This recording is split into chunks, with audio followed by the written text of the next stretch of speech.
그 다음 이제 세 번째가 piecewise linear method입니다.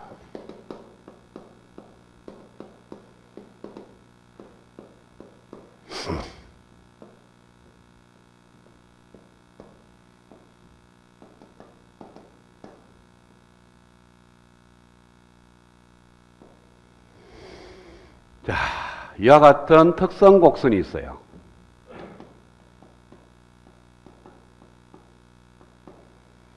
그 다음에 루프 방정식이 하나 있습니다. 그래서 이걸 갖다가 2번을 갖다가 그래프를 그리니까 이렇게 됐는데, 그래픽에서는 1번을 이어서 꺼갖고 구하는 거고요. 지금 뭐냐 하면은 이 곡선을 직선화 작업을 하겠다는 거예요.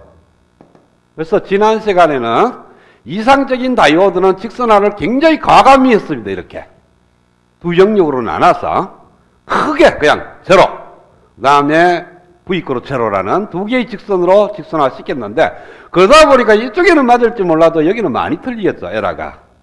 그래서 될 수 있는 대로 이 곡선하고 비슷하게 직선화를 시키려고 합니다. 그러면은 제일 먼저 우리가 생각해 볼 때 이 곡선을 갖다가 어떻게 하면 직선을 시키냐면은 에러가 적게 하려고 그러면은 구간을 많이 나누면 돼요.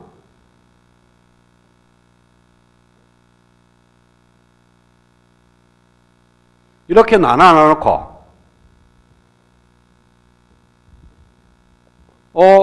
얘보다 적을 때는 이런 직선으로 생각을 하겠다. 그래서 1번 직선. 그 다음에 여기서 여기까지는 내가 이런 직선으로 생각을 하겠다.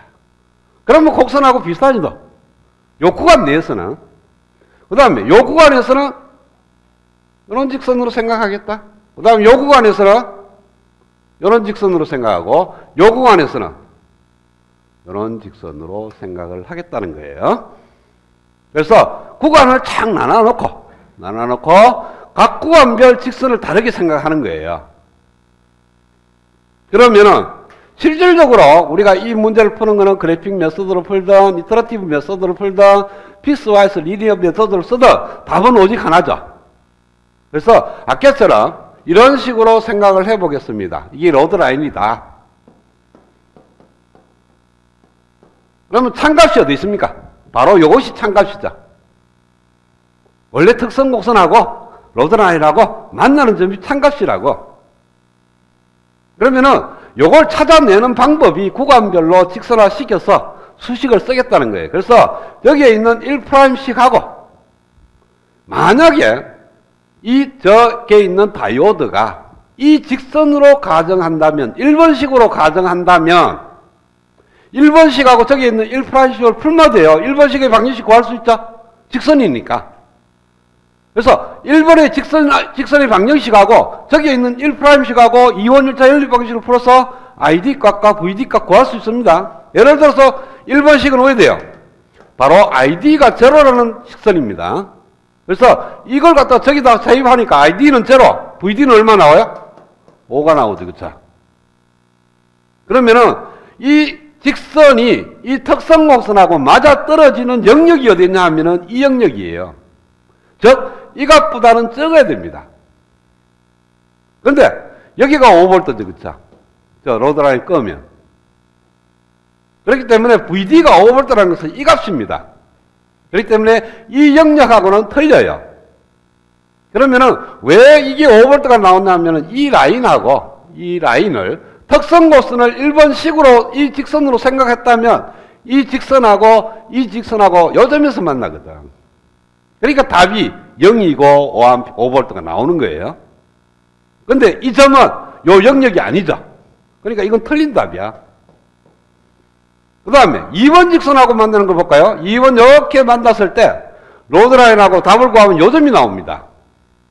요 점이 나오기 때문에 여기서 만족을 해야 되는데 요 점에서 만족을 안 하기 때문에 틀렸죠. 그래서 2번도 아니야. 그 다음에 3번하고 보니까 요 점에서 만났어. 근데 답은 요 안에 있어야 돼. 그래서 역시 안 맞아. 4번하고 하니까 요 점에서 만나. 근데 요 영역이 있어야 돼. 그래서 안 맞아. 5번 하니까 5번은 요 안에 답이 나오는 거예요. 그래서 5번하고 1'하고 풀면은 참값이 나온다는 거예요. 그래서 내가 구간별로 나눠놓고 각 구간별로 구해. 1번으로 두고 문제를 풀었다. 답이 1구간에 들어가면은 이제 계산 종료예요. 근데 답이 안 맞다? 그러면 2번 직선으로 이런 식으로 올라가면서 언젠가는 하나하고 맞아떨어집니다. 한식하고. 그러니까 구간이 많으면 많을수록 계산량은 많아지고, 그 대신 구간이 많으면 많을수록 곡선이 직선화시키기가 쉽죠. 에러가 적게 해서 만들 수가 있고, 그래서 계산량을 많게 하면은 에러가 적고, 이거 구간을 적당히 작게 만들면은요, 계산량은 적을지 몰라도 에러는 어느 정도 안고 가야 됩니다. 근데 이 다이오드 자체가 내가 다이오드를 10개를 구입했어. 10개 구입한 다이오드가 특성이 다 똑같으면 애큐리시가 좋을 수가 있어요. 한 개만 측정을 해가 쓰면 되는 거니까. 근데 이 10개의 다이오드의 특성이 저끼리가 틀려갖고 한 10%의 에러를 갖고 있어. 아니면 20%의 에러를 갖고 있단 말이야. 그 20%의 에러를 갖고 있는데 내가 그 중에 한 개를 찾아갖고 특성 곡선을 구했어. 이걸 갖고 아무리 정밀하게 구한다 하더라도 의미가 없죠. 이미 특성 곡선을 에러를 20% 안고 그려놨는데 그 특성 곡선을 막 열심히 막 맞춰갖고 그릴 이유는 없다는 거예요. 그러니까 이미 탄생할 때 에러를 갖고 탄생하기 때문에 어느 정도의 에러를 갖고 있어도 무방합니다. 그 에러를 줄이려고 아무리 노력해도 안 돼. 그래서 모든 게 에러를 포함하고 있기 때문에 너무 정밀하게 구할 필요는 없다. 그래서 트레이드 오프가 필요합니다. 어느 정도 에러를 포함하면서 계산량은 좀 줄일 수 있는 그런 방법으로 간구하는 것이 바로 피스와이스 리니어 중에서도 가장 간단한 두 영역으로 나눠서 생각을 합니다. 그래서 이와 같은 영역과 이와 같은 영역이 이렇게 변화되는데, 이걸 갖다가 이상적인 다이오드는 영역 두 개로 나눴으면서 이렇게 나눴어요. 그죠?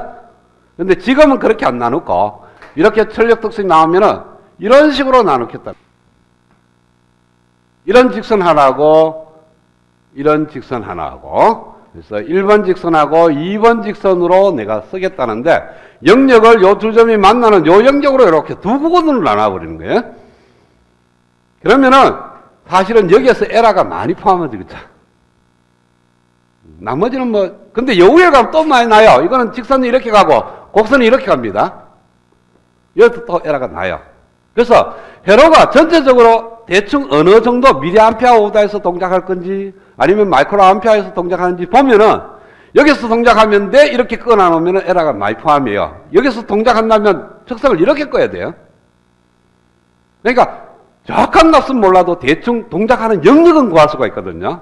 미리암페어가 될지 마이크로 암페어가 될지. 그러면은 그 미리암페어랑 마이크로 암페어에서 특성 곡선하고 거의 맞게끔 직선을 하나 꺼주는 겁니다. 그렇게 껐을 때 두 만나는 교점을 중심으로 해서 좌우로 나눠져요. 그래서 1번 직선은 ID는 제로가 되는 직선이 되고요. 2번을 라인을 딱 꺼보니까 여기에 있는 VD축하고 만나는 좌표를 구해보니까 그것이 V 감마가 되더라. 여기서 만나는 V 감마하고 앞에 반도체 공학에서 얘기했던 빌트인 볼테이지하고는 개념은 달라요. 근데 값은 거의 비슷합니다. 그래서 앞에서 빌트인 볼테이지 구하면은 도핑 레이트에 따라서 조금 달라진다 그러는데 보통 한 0.6에서 0.7V 되는 거니까 여기도 구해보면은 그 정도는 나와요. 근데 여기서 만들어지는 V 감마하고 앞에서 얘기했던 V 빌트인 볼테이지하고는 개념은 다르지만은 숫자가 비슷해서 여기 그냥 V 감마라는 말을 씁니다. 그 다음에 이 직선의 기울기가 나오죠. 그쵸? 그래서 그 기울기를 갖다가 구해보니까 어떤 RD분의 1이 되더라. 그러니까 특성 곡선을 딱 그려. 그러고 직선화 시켰어. 1번 직선은 그냥 뭐 어떤 다이오드였는지 간에 무조건 ID는 제로가 됩니다. 근데 2번은 어느 영역에서 직선을 끊느냐 아니면 어떤 다이오드를 갖고 직선을 끊느냐에 따라서 2번이 다르게 끌 건데, 이렇게 끊어놓으면은 VD축하고 만나는 점의 좌표를 V 감마라고 두고 그 다음에 그 직선의 기울기를 갖다가 RD분의 1로 두겠다는 거예요. 그러면은 이 2번의 방정식은 이런 식으로 써집니다. 2번의 방정식을 구하면은 이런 식으로 직선의 방정식이 만들어지는 거예요.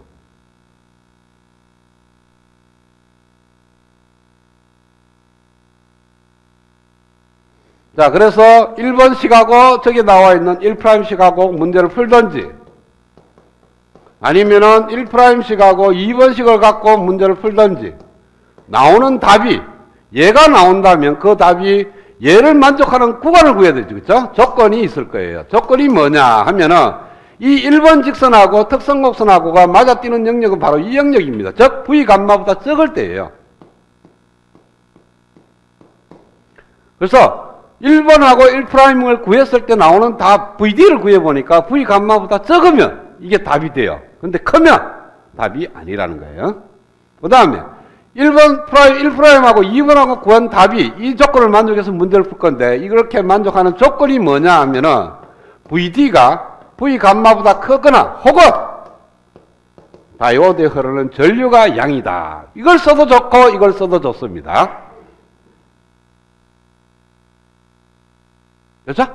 이쪽에 2번 직선하고 특성곡선하고 만든 영역이 바로 이 영역이거든.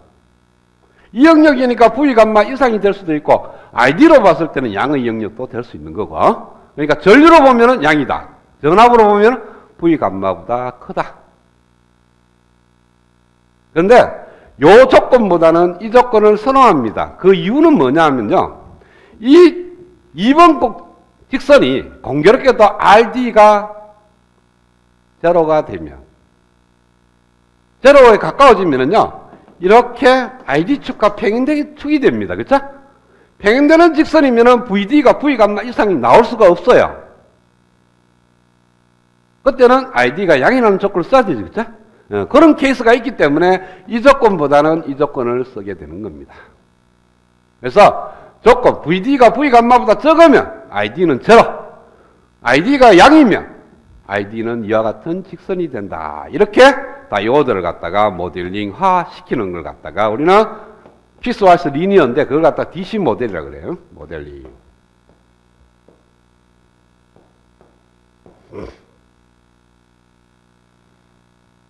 자, 수식은 저렇게 되고요. 자, 요게도 이렇게 써놔놓으면은 요 점은, 요 만나는 교점은 둘 다 포함이 안 돼 있습니다. 여기도 없고 여기도 없고. 그래서 요 교점은 1번식에도 포함되고 2번식에도 포함돼요. 그쵸?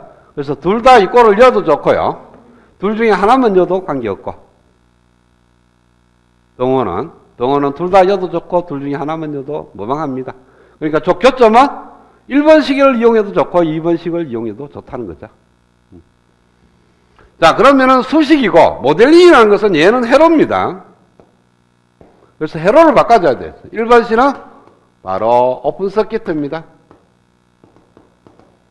다이오드가 있으면 다이오드가 오픈 시키면은 1번 모델이, 그쵸? 다이오드에 흐르는 전류가 제로니까 오픈 모델로 쓰면 되고, 2번은 조금 다르죠. 그쵸? 그래서 2번을 뭐 ID로 쓰지 말고 VD로 다시 풀면은 RD 곱하기 ID 플러스 V 감마라는 추식이 되고요. 자, 다이오드라는 것도 2단자망이니까 이렇게 2단자망 박스를 만들어 놓고 다이오드에 흘러들어가는 전류가 ID고 다이오드 양단에 걸리는 전압이 VD인데 여기 흐르는 전류 ID와 VD가 만족하는 수식이 얘입니다. 얘가 맞도록 요 안에 회로를 꾸미면 돼. 근데 자주 얘기하지만 어떤 양단에 걸리는 전압이 A 플러스 B면 A를 나타내는 전압과 B를 나타내는 전압을 더하면 되는 거니까 직렬 연결이에요. 그래서 여기다가 이렇게 플러스 마이너스 이렇게 만들어 놓고 여기에 걸리는 전압을 RD 곱하기 ID라고 두고 요 밑에 걸리는 것을 V 감마라고 이렇게 두면 토탈 걸리는 전압은 얘 더하기 얘가 됩니다. 그쵸? 그 다음에 요거는 ID하고 흐르는 전류하고는 무관하니까 그냥 놔두면 돼. 근데 위에 거는 가만히 보면은 요 양날이 걸리는 전압이 흐르는 전류에 비례하거든. 그게 뭐죠? 저항이죠. 어떤 소자에 흐르는 전류가 걸리는 전압이 흐르는 전류에 비례한다든지 또는 흐르는 전류가 전압에 비례하든지 하면 그건 저항이니까 RD 곱하기 ID라는 크기의 전압은 그냥 전류가 ID가 흐르니까 RD라는 저항을 쓰면 요 사이에 걸리는 전압이 RD 곱하기 ID가 됩니다. 그쵸? 그래서 요 회로가 바로 요 식을 의미하는 식이니까 요거에 대한 등가 회로는 RD라는 저항과 V 감마라는 전압원을 이렇게 쓰면 바로 이것이 다이오드의 등가 회로가 되는 겁니다. 그래서 방향을 잘 생각을 해야 돼요. 모양이 이렇게 됐을 때 얘기입니다. 거꾸로 그리면 안 돼요. 극성이 반대로 가면 안 된다는 거죠. 여기가 아노드고 여기가 캐소드니까 여기도 아노드 단자고 여기가 캐소드 단자가 되도록 그래야 됩니다. 오픈 서킷은 방향 관계 없습니다. 그죠?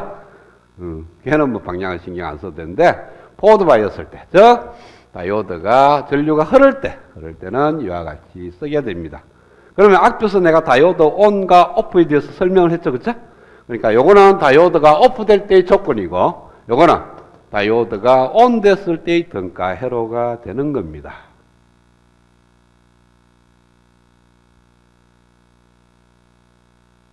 그래서 앞으로는 다이오드를 갖고 우리가 수식으로 회로적으로 문제를 풀 때는 다이오드의 등가 회로를 오픈 서킷으로 보든지 아니면 이 조건으로 보게 돼 있어요. 그래서 다이오드가 오프다 그러면은 오픈 서킷으로 해석하면 되고 다이오드가 ON이다 그러면 이 회로를 엮고 문제를 풀면 되는데 어떤 경우에는 RD가 뭐 100옴, 어떤 경우는 RD가 0 이렇게 해도 문제를 풀 수 있고 V 감마도 마찬가지입니다.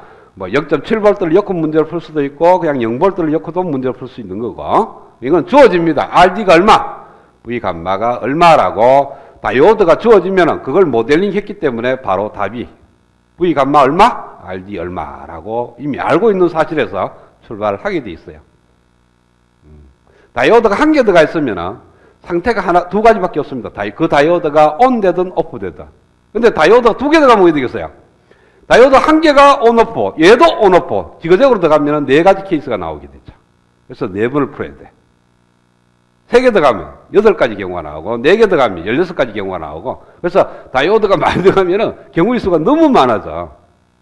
그러면 다이오드가 한 개가 있고 그 다이오드가 ON이냐 OFF냐에 따라서 다이오드의 등가 회로가 달라진다. 그리고 ON 되고 OFF 됐을 때의 조건도 다르다. 그러니까 V 감마보다 적으면 OFF, ID가 흐르면 ON. 그렇게 해갖고 가정하고 문제를 풀고 나오는 결과를 갖고 확인하는 작업. 이상적인 다이오드에서 문제 푸는 거하고 차이는 없습니다. 똑같은데 이상적인 다이오드하고 차이점이 뭐냐? 2번 직선을 갖다가 RD도 제로로 두고 V 감마도 제로로 두면 이상적인 다이오드가 돼버려요. 저 생각을 해봐. RD 제로다, 숏서킷도. V 감마 제로다, 숏서킷도. 그러니 전체가 숏서킷가 되죠. 그게 이상적인 다이오드죠. 그러니까 이상적인 다이오드보다는 조금 더 특성 곡선에 가깝게 그려놓은 모양이다. 그렇게 생각하면 돼요. 여기